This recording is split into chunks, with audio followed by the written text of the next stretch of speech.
सका कभी हमसे बयां, तेरी जय तेरी जय तेरी जय।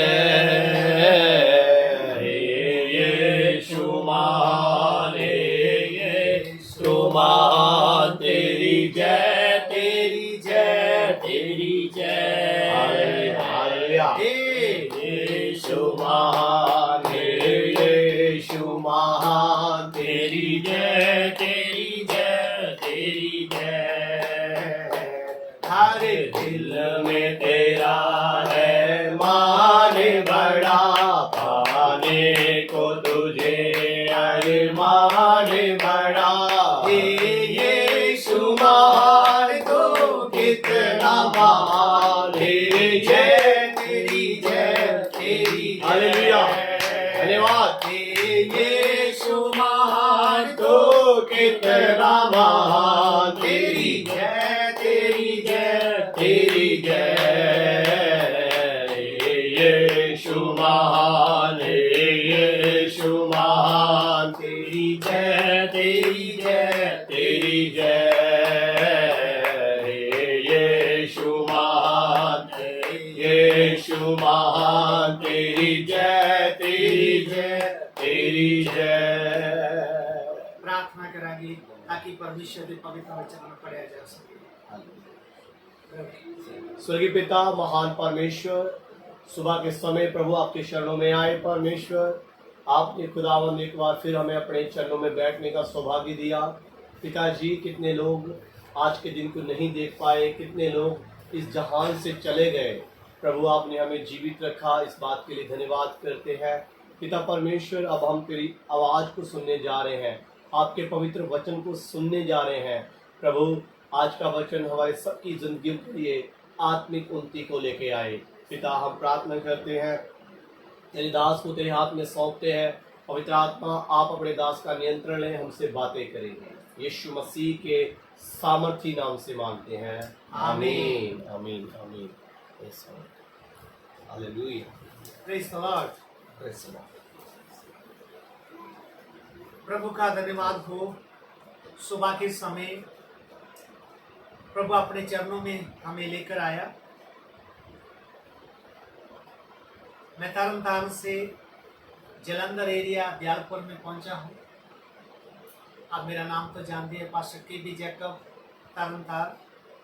और हमारे बीच में हिमाचल से भी हमारे फौजी साहब और उनका परिवार हमारे बीच में है, ब्रदर अमन और उनका परिवार। आज हम सुबह के समय परमेश्वर के पवित्र वचनों को पढ़ना चाहते हैं। और जो वचन हम पढ़ना चाहते हैं वो है गलातियों की पत्री, उसका 5 अध्याय, उसका 22 वचन से हम पढ़ेंगे। जी पढ़िए, गलातियों 5 का 22।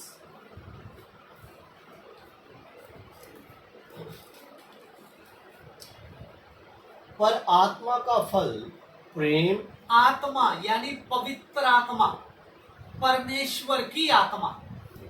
ध्यान से सुनना और समझना। एक तो मनुष्य की आत्मा और दूसरा है दुष्ट आत्मा। लेकिन इधर जो हम परमेश्वर का वचन पढ़ रहे हैं वो पवित्र आत्मा के बारे में, परमेश्वर के पवित्र आत्मा के बारे में इधर बताया जा रहा है। जी, पर आत्मा का फल प्रेम, आत्मा का फल प्रेम, आनंद, आनंद, शांति, शांति धीरज और धीरज, कृपा, कृपा, भलाई, भलाई, विश्वास, विश्वास, नम्रता जी और संयम है। तो इधर हम परमेश्वर के पवित्र वचनों से पढ़ा है, पवित्र आत्मा जिस क्षण हमारे जीवन में आता है, जिस क्षण आपने अपने पापों के लिए प्रभु यीशु मसीह से क्षमा मांगी, पश्चाताप किया, टूटे मन से प्रभु को पुकारा और अपने मुंह से अंगीकार किया कि हे प्रभु यीशु, मैं पापी हूं, आप मेरे उद्धार करता हैं, आप मेरे प्रभु हैं, मुझे छुटकारा दे, तभी आपके पाप से आपको छुटकारा मिला। आमीन। और तभी पवित्र आत्मा परमेश्वर के वचन का बीज लेकर उसी क्षण आपके अंदर आ चुका। हालेलुया। क्योंकि परमेश्वर के वचन में लिखा है, ये पवित्र आत्मा से ही होता है कि एक पापी व्यक्ति प्रभु यीशु मसीह को उद्धार करता करके ग्रहण करता है। सो उसी क्षण पवित्र आत्मा आपके अंदर आ चुका। जितने भी भाई बहनों ने प्रभु यीशु मसीह के ऊपर विश्वास किया, आपके अंदर पवित्र आत्मा परमेश्वर के वचन का बीज लेकर आया और आपका नया जन्म हुआ, नया मनुष्य तो उत्पन्न हुआ। और जब पवित्र आत्मा हमारे भीतर आता है, अंदर आता है, तभी ये 9 फल जो पवित्र आत्मा में है पूरे के पूरे हमारे अंदर आ जाते हैं। पवित्र आत्मा के 9 फल और 9 वरदान भी है। तो अभी हम वरदानों के बारे में बात नहीं करेंगे, फलों के बारे में बात कर रहे हैं। और इधर में हमने पढ़ा है, जरा एक बार फिर से पढ़े। पर आत्मा का फल प्रेम, आनंद, शांति, धीरज, कृपा, दयालगी, भलाई, विश्वास, वफादारी, नम्रता और संयम है। इधर में 7वां जो शब्द हमने पढ़ा है वो है विश्वास। ये पवित्र आत्मा का फल है जो हमारे अंदर आ चुका है। सो आपके अंदर विश्वास का फल भी होना बहुत ही जरूरी है। और बहुत बार विश्वासी बहनों भाइयों के जीवन में, सेवकों के जीवन में ये विश्वास का फल प्रकट नहीं होता। इसी कारण से विश्वासी लोगों के घरों में, परिवारों में झगड़े उत्पन्न होते हैं, कचहरी जाते हैं, थाने में जाते हैं, कितनी बातें आगे बढ़ जाती है। अगर आप विश्वासी हो तो आपके अंदर विश्वास का फल होना बहुत ही जरूरी है। इसीलिए जिसके अंदर विश्वास का फल प्रकट नहीं होता, आप कितने विश्वासी हैं भाई जो अपनी पत्नी के ऊपर विश्वास नहीं करते हैं, और कितनी विश्वासी बहनें हैं जो अपने पति के ऊपर विश्वास नहीं करती है। जिसके साथ विवाह हुआ, जीवन भर का बंधन हो गया, जीवन भर जुड़े रहने का हमने इकरार कर लिया, वादा कर लिया, उसके ऊपर आपको विश्वास नहीं, तो आपके अंदर पवित्र आत्मा का ये फल नहीं है। अगर पति विश्वासी है तो पति के अंदर ये फल होना बहुत जरूरी है। आप अपनी पत्नी के ऊपर पूरा विश्वास करें। पत्नी विश्वासी है तो पत्नी के अंदर भी ये फल होना जरूरी है। आप अपने पति के ऊपर विश्वास करें। ये नहीं कि आप उनका फोन देखते रहें, चोरी चोरी चेक करते रहें, लोगों से पूछते रहें ये किधर जाता है, किधर आता है, इतनी देर क्यों होगी, ये क्या हो रहा है। पति ऐसा ना बोले मेरी पत्नी किधर गई थी, अब किससे पूछ कर गई थी, कहाँ थी, किसको फोन लगाया, मुझे फोन दिखाइए, मैसेज किसको किया। ध्यान से सुने, ये अविश्वास है, ये विश्वास का फल नहीं है। आज वर्तमान समय में कलीसियाओं में कितने ऐसे विश्वासी हैं जो अपने ही अगुओं के ऊपर, अपने ही पास्टर के ऊपर विश्वास नहीं करते।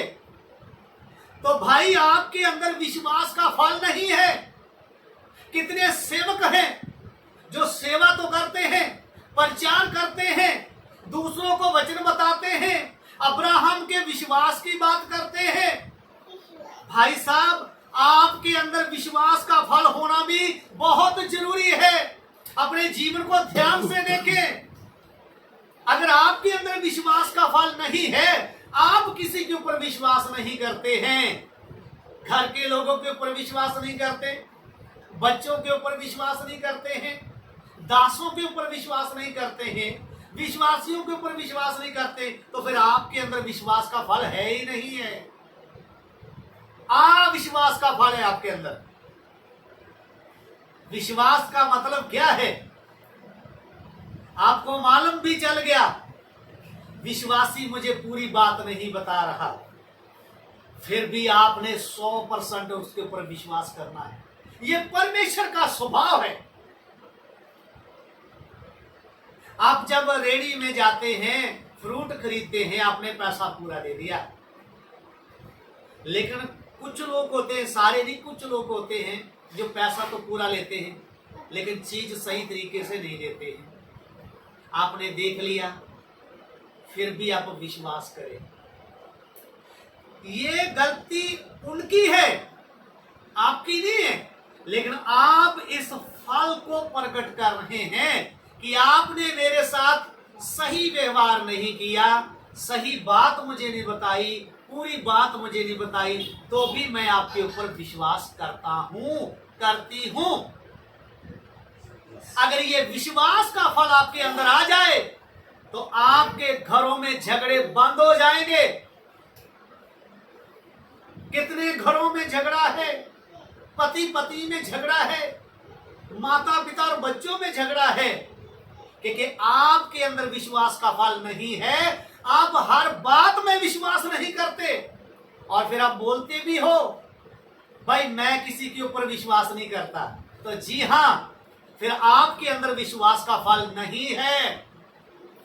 और एक बात मैं आपको और भेद की बात बताता हूं, अगर आपके अंदर ये फल प्रकट नहीं हो रहा है तो आप दुल्हन में नहीं हैं, आप यीशु मसीह की दुल्हन में नहीं हैं। ये 9 के 9 फल आपके जीवन में प्रकट होने हैं।